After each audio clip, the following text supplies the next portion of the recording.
तोहार भैया साचो के पकलोले हुन का हो। अरे भौजी तू काहे कहतारू हो? अरे बकलोले बन तब ना हमके कहे के पड़ता हो। ऐसा बात नहीं के भौजी, तोहरा गलत फहमी में बाड़ू जी तरीका हो। तो सुना हो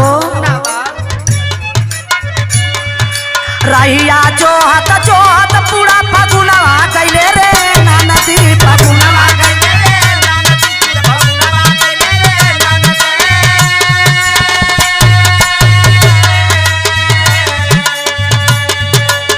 सुना तारू ना हो, सुना रहिया जो हाथ पूरा फगुनवा गइले रे नानदी फगुनवा गइले रे नानदी।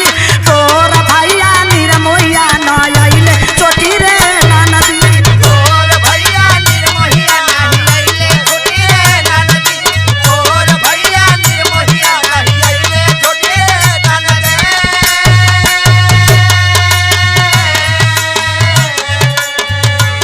ए नंदो हमके ई मालूम ना रहल के काहे हमरे संगे धोखा भइल बा। ए भौजी हम ना जानिला कुल बात तो सुना काहे हमरे संगे धोखा कसैया कैले रे नानदी कसैया कैले रे नानदी है भैया कैले रे नानदी।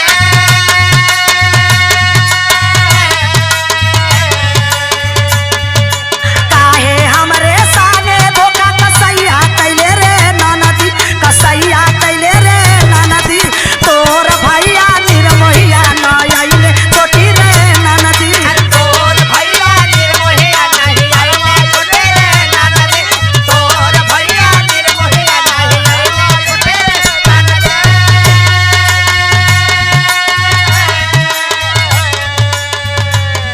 ए नंदो अपने भैया के और भेद हमके ना बतेबू। अरे हम ना जनम तू परानी के झगड़ा तू ही बतावा भौजी, हम नहीं जानिला। सब कुछ जानलू तू छिपावा तारू। ऐसन बात ना भौजी, अपने भाई का हाल ना जान। अरे सुना चुप रहा तू नहीं है रे छटक छिनार बाड़ू हो। अरे भौजी कुल कारे बहुत बरबर हो। सुना भेदा बता दे काहे खातिर निर्मोहिया भइले रे नानदी निर्मोहिया भइले रे नानदी निर्मोहिया भइले रे नानदी।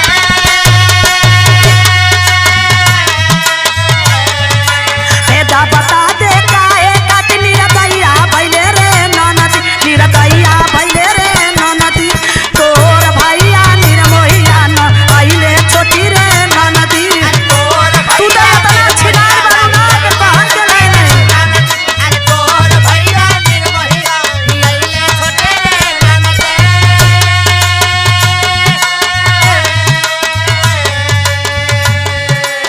जितना धोखा हमरे साथ होत हन नंदो सिर्फ तोरा ही कारण होत ह। अरे भौजी हमारा कारण नहीं हो। और जब तक ये घरे में रहबू तब तक ये तू करवैबू। तोहर तो कुछ गलतियां हो खबे कोरी भौजी। अरे चुप रह तू जो चोचलाई के बतियावा दियो तोर चोचलावा में ठीक नहीं लगो। तोहर तो ताली बजे लायक ता एक हाथ ताली सुना। ना बजेला भौजी, सुनावा। मन का मितवा कैसे आजा मुदैया भइले रे नानदी। मुदैया भइले रे नानदी। मुदैया भइले रे नानदी।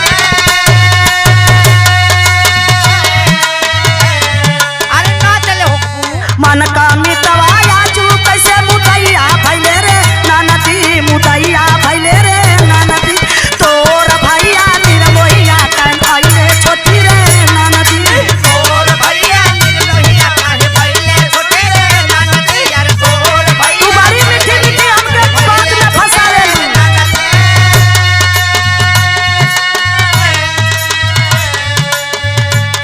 सुना एक दिन हमरा दुख काटे वाला कटबे करी है। अरे ठीक ह, दू परानी के झगड़ा मिल मिला के रहल जाला। तब कुल तोरा ही कारण न होता हो। अरे हमरे कारण नहीं भौजी, मिल मिला के रहा लोग। सुना सुनावा। पहली सुषमा तू